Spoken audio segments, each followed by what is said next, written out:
40 ዓመታቸው ነብይነት ተቀበሉ ማለት ነው። ነብይነት በአካባቢ ነብይ መሀል የተለያየ ሙዕጂዛ ታምር ይታይ ነበር።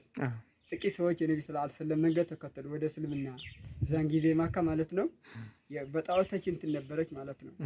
ከዛ ነብይ ሰለላሁ ዐለይሂ ወሰለም አላህ አንድ አምልኩ እኔ ነብይ ነኝ እና ላኢላሀ ኢላ መሐመድ ረሱሉላህ አላለ ማለት እዛን ጊዜ ሰዎች ትንሽ ተጠጉት ማለት ነው። ወደ እስልምና ገቡ። ቁረይሾች ባላባቶች ማለት ነው በሙስሊሞች ላይ ግፍና መከራ አደረሱበት።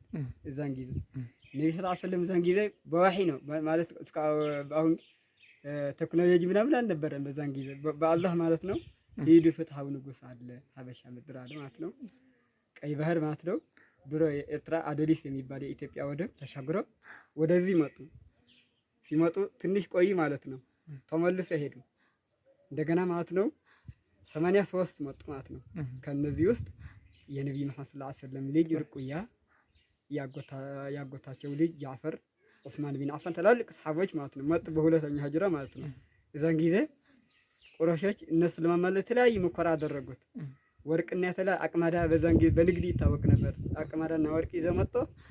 ሰሃቦች ለመመለስ 2-3 ጊዜ ሙከራ አደረጉት። ንጉሱ ምንድነው አላቸው። ለሰሃቦች ጠየቁት። እኛ በጀሂልያ ዘመን ነበር ከዲን ውጪ ማለት ነው።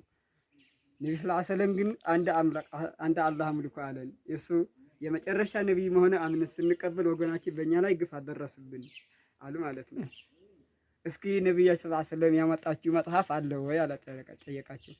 ሰይድና ጃዕፈር ረዲየላሁ ዐንሁ ማለት ነው እዛን ጊዜ ሱረቱል መርየም የመርየም ምዕራፍ የሚል ስለ እናቱ መርየም ማለት ነው ስለ ኢየሱስ ስለ ዒሳ አለይሂ ሰላም የሚናገር ማለት ነው። እሱ ዒሳ አለይሂ ሰላም ማለት ነው በመስል እንደተወለደ የሚናገር ነበር። ንጉሱ የእንጂል ዕውቀት ነበራቸው። ይህማ መጽሐፍ ይነግረኝ ነበር የመጨረሻ ነብይ እንደሚመጣ ይነግረኝ ነበር። ይህ አላህ እድል ገጠመኝና ይህ እኔ እስልምና ተቀብያለሁ አለ ማለት ንጉሱ ማለት አሰለሙ ማለት ነው። ሰሃቦቹ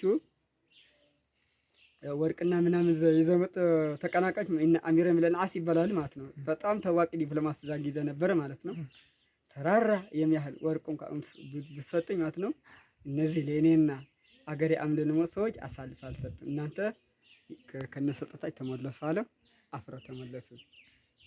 ዛን ጊዜ ለመጀመሪያ ጉቦ ሙስና ዓለም የሚያነጋህን ሙስና እንደተቃወሙ ማለት ነው። ደግሞ የሰው መሰል እንደጠበቁ ማለት ነው። ዛን ጊዜ ማለት ነው ንጉስ ዛን ጊዜ እስልምና ተቀበሉ ማለት ነው። አሚር ኢብኑል አስ በሳቸው ምክንያት ንጉስ ፊት በመራላቸው በዛ ማለት ነው እስልምና ተቀበለ ራሱ ማለት ነው። ተቀብለ ሄደ። መንገድ ላይ ሰሃቦች አገኙት። ጠየቁት አንተ እንዴት ነው የት ነበር ካለ እዛ ሀበሻ ሰሃቦች